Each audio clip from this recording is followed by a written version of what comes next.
The ramp is an extremely niche experience, but one that I want to talk about because it takes skateboarding and distills it down to just you versus the half pipe having fun, and that is all that there is to the game experience. It's cheap, it's small, the developer has so many warnings all over his page to basically say, look, this is a really small scale specific game for specific people, don't expect weird and wonderful things, but by ripping out all of the extras that you seem to find bloating sometimes skateboarding games, what the developer has done is absolutely nail how an arcade California Games style half-pipe game should look and feel and play and give you feedback on. So the key thing I want to say up front is that there is no scoring, there is no missions, there's no any faff in the game whatsoever. Everything's unlocked from the get-go. You just grab your skater, choose which one of the 4 ramps on launch that you want to go into, and just dive in and enjoy the half piping as you go. Everything around the mechanics of the game is around how you position the weight and when you time pushing your weight forward on the skateboard so that you can then create tricks and get height at the edges of the half pipe. You do this, and I'm going to refer to my Xbox 360 controller, by pressing and releasing the A button at specific points when you go up and down the sides of the half pipe on the ramp that you're on.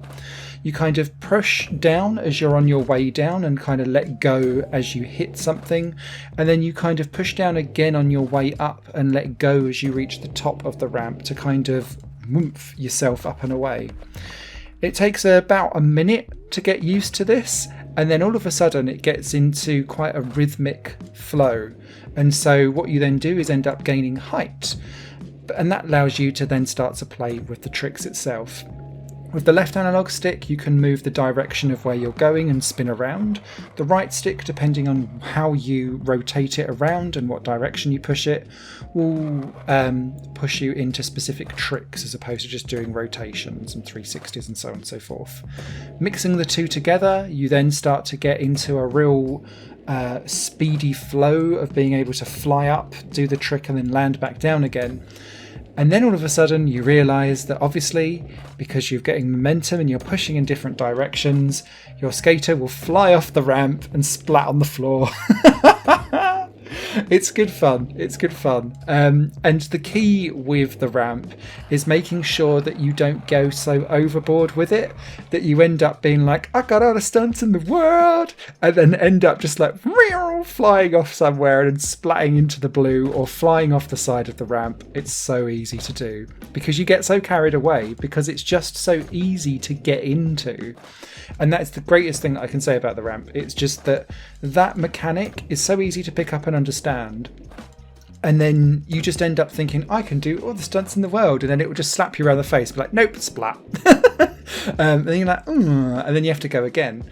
What's really interesting, though, is that because there's no scores, no missions or anything like that, it's almost up to yourself to decide whether or not that was a good run or not. And there, for me personally, there is something missing about being like, oh, do you know what? I had a really great run going and I was able to chain up different stunts back and forth and having like a combo going.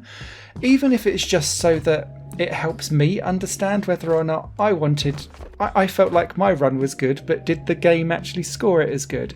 And it's an odd experience to just be like, no, that's it. That's all you've got. And I do feel like it slightly trips itself up by removing the ability to score and combo.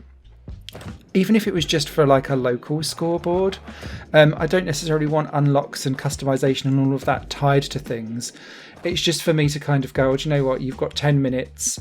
See how you go about getting the highest score possible. And I don't think that would have detracted from the game experience either, because fundamentally it's just a clean aesthetic, a clean vibe, nice and distilled skateboarding gameplay that still was brought to the fore. I don't see any problem with there being a local kind of time trial style on the side as well. Interestingly, alongside the main kind of route of stuff, you also have a hardcore mode, which is more punishing for when you don't quite land exactly at the 90-degree angle. You can kind of get away with cheating some of the spins basically, but on hardcore mode you have to be very precise in how you land, otherwise you just stack it onto the floor. The 4 different ramps all offer their own challenges. The normal half pipe is perfectly fine for getting used to stuff and also remembering to not veer off in random directions everywhere. Whereas the 2 there's one that's like a pool that's been emptied, is very forgiving because you can kind of veer off in all kinds of directions and you'll still catch a wall somewhere. The one with the 2 mini pools and mini ramps together is really quite tricky because where you've got the ledge where you can walk in between them, or skateboard between them, there's no wall to come down on and you forget, so then you end up doing a trick and then kind of being like no, and then you just splat on the floor. One of the key things with that as well is that you can wall grind around the edge of these walls as well, and it works really well on the pool and the 2 ringed one specifically, because that can get you out of situations where you're stuck, so you can use it that way. The 4th one is like a downhill snowboarding style thing, which then sends you off on a ski jump. I don't think it's fully optimized because it keeps giving me some of the most horrific glitches of like stretched out skateboarder with like a head being elongated, splattered everywhere. I'll throw some of the gameplay in because it's hilarious, and actually I found it perversely funny to just sit and watch him get splattered everywhere, or her, depending on who I'd chosen. It didn't feel particularly optimised, but it was a fun little addition for you to kind of have a ski jump into a ramp to then try and get like a 720 or a 1080 or higher in a spin. It's possible, but you have to be very, very good at doing it. And that's it. That's kind of the problem, but it's also its selling point. So that's why I'm saying that the ramp is going to be exceptionally niche for people, because I think for some people you will really love just having all of the gumph of a normal game just pulled out so that you can just California games it all the way through to your heart's content.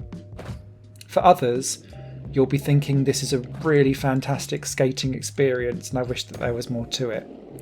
I kind of fall slightly to the latter, but completely get and understand why this game exists and why it was done the way how it was.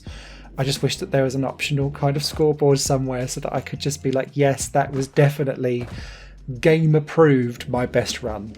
Funny how games have trained your brain, hasn't it really? But yeah, there we go. Written reviews over on higherplanegames.com.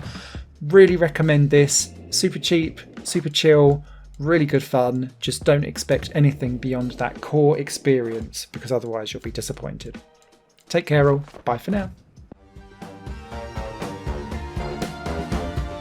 Higher Plane Games is part of the Higher Plane Network, a completely independent media outlet supported by people like you. The goal is to create the best possible content that cultivates a richer indie scene for games as well as music and entertainment. To find out more and to get involved, visit patreon.com/higherplane-network. Your support makes all the difference, and in return you'll gain access to bonus content and downloads. Thank you for watching.